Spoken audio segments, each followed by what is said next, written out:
ദീപാപരൻ തുടരുന്നുണ്ട്. അർജുൻ, സമയം 11:30 കഴിഞ്ഞിരിക്കുന്നു, മണിക്കൂറുകൾ പിന്നിടുകയാണ്. ഇപ്പോൾ ഈ കാറിന്റെ ഉടമയെ തിരിച്ചറിഞ്ഞു എന്ന വിവരം നേരത്തെ പങ്കുവച്ചിരുന്നു. ഡൽഹി പോലീസ് തന്നെ കൃത്യമായി ഇതൊരു ഭീകരാക്രമണമാണ് എന്ന ഒരു തരത്തിൽ അല്ലെങ്കിൽ ഒരു സാധ്യത അവർ മുന്നോട്ട് വയ്ക്കുന്നുണ്ട്. എങ്ങനെയാണ് ഇപ്പോൾ ഈ അന്വേഷണം സംബന്ധിച്ച് കൂടുതൽ വിവരങ്ങൾ കിട്ടുന്നത്?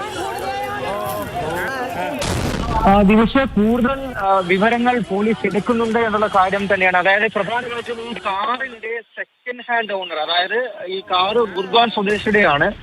ഗുർഗ്രാം സ്വദേശിയിൽ നിന്നും ആരാണ് ഈ കാറ് വാങ്ങിയത് എന്നുള്ള കാര്യം കേന്ദ്രീകരിച്ചും അതിന്റെ സെക്കൻഡ് ഹാൻഡ് ഓണറെ കേന്ദ്രീകരിച്ചുമാണ് ഇപ്പോൾ അന്വേഷണം പുരോഗമിച്ചുകൊണ്ടിരിക്കുന്നത്. അത് പുൽവാമ സ്വദേശി താരിഖ് ഖാൻ എന്നുള്ള ചില വിവരങ്ങൾ, ചില റിപ്പോർട്ടുകൾ ഇപ്പോൾ ദേശീയ മാധ്യമങ്ങളടക്കം നൽകുന്നുണ്ട്. ആ കാറിനൊപ്പം ഈ താരിഖിന്റെ ചില ഫോട്ടോകളും ഇപ്പോൾ പ്രചരിക്കുന്നുണ്ട്. ആ ഫോട്ടോ നമുക്ക് ലഭ്യമായിട്ടുണ്ട്. എന്തായാലും അക്കാര്യത്തിലടക്കം ഒരു സ്ഥിരീകരണം വരാനുണ്ട്. ഈ താരിഖ് തന്നെയാണോ കാറ് സെക്കൻഡ് ഹാൻഡ് വാങ്ങിയത് എന്നുള്ള കാര്യം. പുൽവാമ സ്വദേശി എന്നാണ് പറയുന്നത്. എന്തായാലും ഇക്കാര്യങ്ങളിലടക്കം വൈകാതെ പോലീസ് ഒരു സ്ഥിരീകരണം നടത്തുമെന്നുള്ള കാര്യം നമുക്ക് അനുമാനിക്കാം. എന്തായാലും ഈ സെക്കൻഡ് ഹാൻഡ് ഓണറെ കേന്ദ്രീകരിച്ച് തന്നെയാണ് ഇപ്പോൾ അന്വേഷണം പുരോഗമിച്ചുകൊണ്ടിരിക്കുന്നത്. അതായത് ID ട്രിഗേർഡ് ആണ് ഈ ഒരു സ്ഫോടനം ഉണ്ടായത് എന്നുള്ള കാര്യത്തിലേക്ക്, എന്നുള്ളൊരു നിഗമനത്തിലേക്ക് ഏറെക്കുറെ അന്വേഷണ ഏജൻസികളെല്ലാം എത്തി എന്നുള്ള കാര്യം തന്നെ നമുക്ക് പറയാം.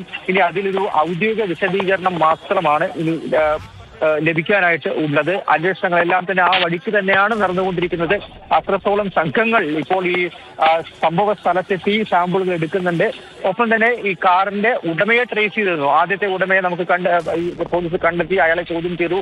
അതിലൂടെ താൻ ഈ കാറ് വിറ്റതാണെന്നും ഒരു സെക്കൻഡ് ഹാൻഡ് ഓണർ ഉണ്ടെന്നും എന്നുള്ള കാര്യമെല്ലാം തന്നെ മനസ്സിലാക്കിയതും ഇപ്പോൾ ആ സെക്കൻഡ് ഹാൻഡ് ഓണർ അത് പുൽവാമ സ്വദേശിയാണ്, താരിഖ് ആണ് എന്നുള്ള റിപ്പോർട്ടുകളടക്കം പുറത്തേക്ക് വരുമ്പോൾ അയാളെ ട്രേസ് ചെയ്യണം. എന്തായാലും അയാളെ കേന്ദ്രീകരിച്ച് തന്നെയാണ് ഇപ്പോൾ പോലീസിന്റെയും സുരക്ഷാ ഏജൻസികളുടെയും അന്വേഷണം മുന്നോട്ട് പോകുന്നത് എന്നുള്ള കാര്യം നമുക്ക് പറയാൻ സാധിക്കും. അയാളെ സംബന്ധിച്ചുള്ള വിവരങ്ങളടക്കം ഇപ്പോൾ ലഭിച്ചിട്ടുണ്ടാകാനുള്ള സാധ്യതയും വളരെ അധികമാണ്. എന്തായാലും വളരെ ഫാസ്റ്റ് പേസ്ഡ് ആയിട്ടുള്ള, വളരെ വേഗതയേറിയിട്ടുള്ള ഒരു അന്വേഷണം തന്നെയാണ് ഇപ്പോൾ നടത്തിക്കൊണ്ടിരിക്കുന്നത്. എല്ലാ വശങ്ങളും പരിശോധിക്കുന്നു എന്നുള്ള കാര്യം കൂടിയാണ്. ഒരു പക്ഷേ കൂടുതൽ ഇതിൽ വ്യക്തത വന്നതിന് ശേഷം ആഭ്യന്തരമന്ത്രി അമിത്ഷാ വീണ്ടും മാധ്യമങ്ങളോട് ഈ കാര്യങ്ങളൊക്കെ തന്നെ വിശദീകരിക്കാനുള്ള സാധ്യതയും എന്തായാലും ഇപ്പോൾ തള്ളിക്കളയാനാകില്ല എന്നുള്ള കാര്യമാണ്. ഏറ്റവും പ്രധാനമായിട്ടും പ്രാഥമിക നിഗമനമായി ഒരു ഭീകരാക്രമണം തന്നെയാണിത് എന്നുള്ള ഒരു വശത്തേക്കാണ്, ഒരു രീതിയിലാണ് അന്വേഷണം മുന്നോട്ട് പുരോഗമിച്ചുകൊണ്ടിരിക്കുന്നത്. LNGP ആശുപത്രിയിലെ കാര്യം പറയുകയാണെങ്കിൽ അവിടെ രേഖ ഗുപ്ത എത്തിയിട്ടുണ്ട്. ഡൽഹി മുഖ്യമന്ത്രിയാണ്. അവർ ആ പരിക്കേറ്റവരെ സന്ദർശിച്ചുകൊണ്ടിരിക്കുകയാണ്. ചിലരെങ്കിലും ഇപ്പോഴും ഗുരുതരമായി തന്നെ തുടരുന്നു എന്നുള്ള ഒരു കാര്യം കൂടിയാണ് പറയാനായിട്ട് സാധിക്കുക. എന്തായാലും പരിക്കേറ്റവർക്ക് എല്ലാ ചികിത്സയും നൽകിക്കൊണ്ടിരിക്കുന്നു. അവരെ ജീവിതത്തിലേക്ക് തിരിച്ചു കൊണ്ടുവരാൻ സാധിക്കുമെന്നുള്ളൊരു പ്രതീക്ഷ ഇവിടെയുള്ളവർക്ക് ഉണ്ട്. ചിലർ നില മെച്ചപ്പെട്ടവരാണ്, തൃപ്തികരമാണ്.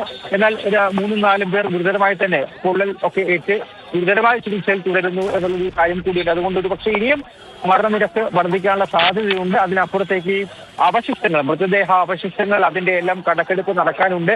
എന്തായാലും ഇനിയും മണിക്കൂറുകൾ എടുക്കും എത്ര പേർ മരിച്ചു എന്നുള്ള കാര്യത്തിൽ ഒരു ഔദ്യോഗിക സ്ഥിരീകരണം ലഭിക്കാനുണ്ട്. ഇപ്പോൾ സ്ഥിരീകരിച്ച കണക്ക് എന്തായാലും 8 എന്നുള്ള കാര്യം തന്നെയാണ്. എന്നാൽ റിപ്പോർട്ടുകളായി 13 പേർ മരിച്ചു എന്നുള്ള കാര്യം നമുക്ക് പറയുകയും ചെയ്യാം.